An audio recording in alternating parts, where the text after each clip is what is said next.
તો એકદમ અલગ અને ચટપટા સ્ટફિંગ સાથે તો એકદમ હેલ્ધી અને ખાલી 2 ચમચી તેલમાંથી બનીને રેડી થાય છે આ પુડલા. તો એકદમ હેલ્ધી. જો તમે પણ ડાયટિંગ કરતા હશો તો આ પુડલા તમારથી પણ ખાઈ શકાશે. તો એકદમ ટેસ્ટી બનીને રેડી થાય છે. તો એકદમ હેલ્ધી છે અને ક્રિસ્પી પુડલા આપણા. તો એકદમ ટેસ્ટી. હાય ફ્રેન્ડ્સ, આજે હું શેર કરીશ તમારી સાથે મગના વેજીટેબલ પુડલા બનાવવાની રેસીપી. તો આ તમે ડાયટમાં પણ ખાઈ શકો છો. તો અહીંયા આપણે આખા મગ 1 કપ લઈ લીધા છે. હવે એક બાઉલમાં એડ કરી દઈશું અને પાણી એડ કરી દઈશું અને સરસ એવા ધોઈ લઈશું મગને પહેલાં 2-3 પાણીએ. હવે આપણે 2-3 પાણીએ ધોઈ લીધા છે. તો હવે અંદર આપણે પાણી એડ કરી દઈશું. 4-5 કલાક આપણે એને ઢાંકીને રહેવા દઈશું એટલે સરસ પલળી જશે સરસ એવા. 5 થી 6 કલાક થઈ ગયા છે. તો આપણા મગ સરસ પલળી ગયા છે. તો હવે બધું પાણી કાઢી લઈશું આપણે. તો બધું પાણી મગમાંથી કાઢી લીધું છે. હવે પીસી લઈશું. તો એ આગળ મિક્સરમાં આપણે મગને એડ કરી દઈશું. હવે એની અંદર 1 ઇંચ આદુનો ટુકડો એડ કરીશું અને લસણની કળીઓ એડ કરીશું 5 નંગ જેટલી. તમે ના ખાતા હોય લસણ તો સ્કીપ કરી લેવાનું. અને થોડાક લીલા મરચાં. તો થોડુંક પાણી એડ કરીશું અને પીસી લઈશું સરસ એવું. તો આપણે પીસી લીધું છે. તો ચેક કરી લઈશું. સરસ એવી થીક પેસ્ટ બનાવી લેવાની છે. તો બાઉલમાં કાઢી લઈશું આપણે. તો સરસ એવું આપણે બેટરને પીસી લીધું છે. તો બહુ નહીં, થોડુંક પાણી એડ કરીશું. જાડું છે એટલે 2 થી 3 ચમચી જેટલું અને મિક્સ કરી દઈશું. હવે બેટરમાં આપણે સ્વાદ પ્રમાણે થોડું મીઠું એડ કરીશું અને મિક્સ કરી લઈશું. આપણું બેટર રેડી છે પૂડા માટેનું. તો આપણે આને રેસ્ટ આપીશું ત્યાં સુધી આપણે વેજીટેબલ સાતળી લઈશું. તો આગળ આપણે એક કઢાઈમાં 1 ટેબલ સ્પૂન જેટલું તેલ લઈ લઈશું. હવે તેલને થોડુંક ગરમ થવા દઈશું. તો આપણે તેલ ગરમ થઈ ગયું છે. તો 1 ટેબલ સ્પૂન જેટલું જીરું એડ કરીશું. હવે થોડી હિંગ એડ કરીશું અને લીલા મરચાં એડ કરીશું કટ કરેલા. હવે લીલા મરચાં શેકાઈ ગયા છે. તો કટ કરેલા ગાજર એડ કરીશું ઝીણા.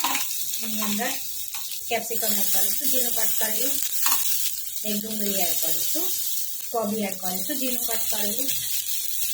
અને આ બધા પહેલાં આપણે મિક્સ કરી લઈશું. હવે એડ કરીશું ઝીણા કટ કરેલા ટામેટા અને મકાઈના દાણા એડ કરીશું થોડાક 2 ચમચી જેવા. તમારે જે વેજીટેબલ એડ કરવા હોય એ કરી શકાય છે. એ બધું મિક્સ કરીને થોડુંક સોફ્ટ થાય ત્યાં સુધી આપણે થવા દઈશું.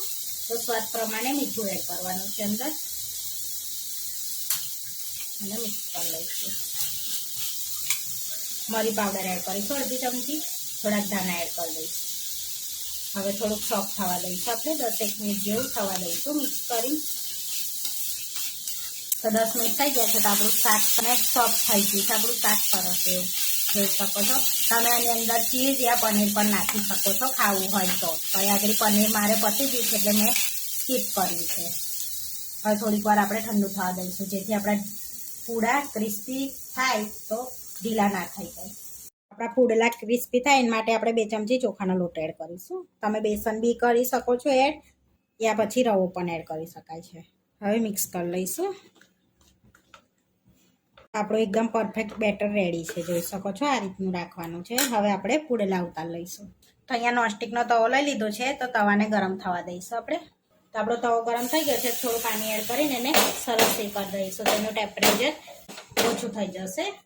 હવે આપણે બેટર એડ કરી દઈશું એમાં આ રીતનું અને સરસ ફેલાઈ લઈશું.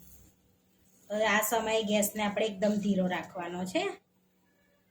આમ સરસ પથરાય આ રીતનું. હવે થોડુંક તેલ એડ કરીશું આપણે અને એકદમ ધીમા તાપે એને થવા દઈશું. તો 1 ચમચી જેટલું તેલ એડ કરવાનું છે આપણે એની ઉપર. તો આ સમયે આપણે ગેસને ધીરો રાખીશું ને તો સરસ એવા ક્રિસ્પી થશે. સરસ શેકાઈ ગયો છે. તો આપણે એને ઉખાડી લઈશું. તો જોઈ શકો છો સરસ એવો ઉખડી જાય છે પણ આ રીતનો. આપણે બીજી બાજુ પણ એને થોડોક શેકી લઈશું. તો જોઈ શકો છો કેટલો પતલો પણ થયો છે સરસ એવો. હવે એક બાજુ શેકાઈ ગયો છે તો આ બાજુ પલટાઈ દઈશું. હવે જે વેજીટેબલ આપણે રાખ્યું છે એની અંદર આપણે ભરી લઈશું આ રીતે સરસ એવું. તો તમે આની પર ચીઝ પણ એડ કરી શકો છો અને આ રીતે પાથરી લેવાનું છે સરસ. હવે આપણે એને આ રીતે બંધ કરી લઈશું. તો જોઈ શકો છો સરસ એવો ક્રિસ્પી આપણો પુડલો રેડી છે. આ રીતે બીજો પણ આપણે રેડી કરી લઈશું. તો આપણો પુડલો સરસ રેડી થઈ ગયો છે. તો 2 મિનિટ માટે થવા દઈશું આપણે. તો આપણે રેડી થઈ ગયો છે. તો હવે પ્લેટમાં લઈ લઈશું અને બીજો પણ આ રીતે ક્રિસ્પી કરી લઈશું. તો આપણા પુડલા રેડી છે વેજીટેબલથી ભરપૂર. તો સર્વ કરી લઈશું આપણે પુડલાને. એકદમ ક્રિસ્પી બનીને રેડી થયા છે અને ટોમેટા કેચઅપ જોડે આપણે સર્વ કરીશું. તો તોડીને બતાવું. તો જોઈ શકો છો સરસ એવો ક્રિસ્પી અવાજ આવે છે. સરસ એવો આપણા વેજીટેબલથી ભરપૂર ને એવા હેલ્ધી અને ટેસ્ટી પુડલા બનીને રેડી થઈ ગયા છે. આ વિડીયો જોવા માટે મારી ચેનલને સબસ્ક્રાઈબ કરો, લાઈક કરો અને શેર કરો અને તમે જરૂરથી ટ્રાય કરો. ફરી મળીશું નવા વિડીયોમાં. કોમેન્ટ કરીને જરૂરથી જણાવજો કે તમને અમારી રેસીપી કેવી લાગી.